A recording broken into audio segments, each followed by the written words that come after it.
Boeing 737-500, which belonged to the Sriwijaya Air airline, lost contact with an airport control tower shortly after taking off at 2:36 p.m. local time. The aircraft was carrying more than 60 people has crashed into the sea off Indonesia. Pictures on social media claimed to show that the plane, carrying 56 passengers and 6 crew, had landed in the sea. 3 babies were said to be on board. The crash was said to have taken place around Lansung Island in the Thousand Islands. Novi Rianto, the Director General of Air Transportation of the Ministry of Transportation, was quoted on local media as saying that officials had lost contact with the plane and were trying to establish what had happened. The plane, Flight SJ-182, was traveling from Jakarta to Pontianak. The Indonesian Navy has determined the coordinates of a Sriwijaya airplane that went missing after taking off from the capital Jakarta, Navy official Abdul Rasid said. The Sriwijaya Air flight appears to have been carried out by a Boeing 737-500.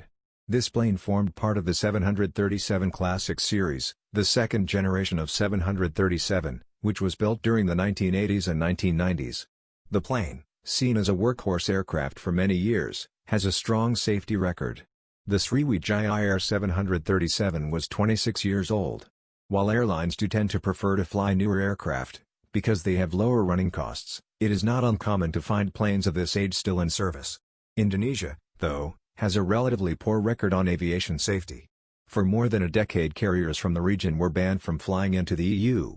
Until recently, the perception had been that standards were improving, and in 2018 all Indonesian airlines were removed from the EU's blacklist. The plane, a Boeing 737-500, does not use the same software system as those involved in 2 crashes that killed hundreds of people and left Boeing in crisis, according to Reuters. In October 2018, 189 people were killed when a Lion Air Boeing 737 MAX jet plunged into the sea minutes after taking off from Jakarta for a domestic flight. Months later, a Boeing 737 MAX 8 crashed in Ethiopia, killing all 157 people on board. Last week, Boeing was fined $2.5 billion by the U.S. Justice Department after being charged with fraud and conspiracy in connection with 2 crashes. A Boeing spokeswoman said, "We are aware of media reports from Jakarta, and are closely monitoring the situation. We are working to gather more information."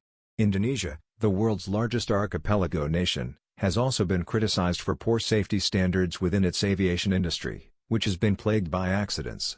In 2014, an AirAsia plane crashed with the loss of 162 lives. Bosses at Soekarno-Hatta International Airport have opened a crisis center to deal with the incident. "Our condolences and prayers goes to the bereaved family.